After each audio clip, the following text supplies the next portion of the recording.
My name is Hylah Daly, and I'm currently a first-year political science major at Georgia State University, and here's my story. When my dad suddenly left my mom to take care of 3 kids and all the finances by herself, our world turned upside down. But through it all, my mom gave me and my siblings everything she could. She showed me how important education was. Eventually, though, working a full-time job and homeschooling 3 kids wasn't viable, so she sent us to public school. Ours was a Title I school. While others were getting $20 million funds for new football stadiums, ours didn't even have water fountains. But that wasn't the only issue. When sexual harassment and assault allegations began to sprout, the administration that should have been there for us turned their heads. To combat this, I founded a Students Against Sexual Harassment chapter at my school. I hosted sessions about what it was and how to get help. I spoke to my school board about the issue. Eventually, our school's administration couldn't ignore us anymore. Later that year, students all across my county faced a huge setback.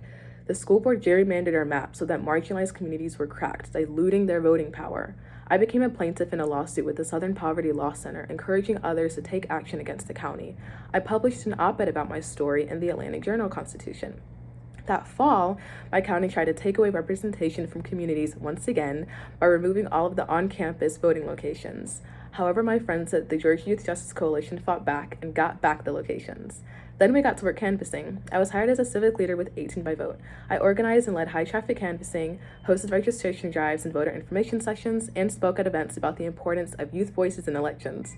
Throughout all of this, I developed a love for journalism. I'm now the storytelling programs coordinator with Student Voice, where I create curriculum for fellows and share the importance it has in organizing. I also work with the Campaign for Our Shared Future on a team with students from all across the country. Right now, I'm working on a campaign to tackle LGBTQ plus legislation. However, this work is far from over. That's why during the Georgia legislative session, I'll be advocating for full funding for public schools, as well as fewer cops and more counselors, especially to tackle the school-to-prison pipeline and other Title I schools like mine. Thank you.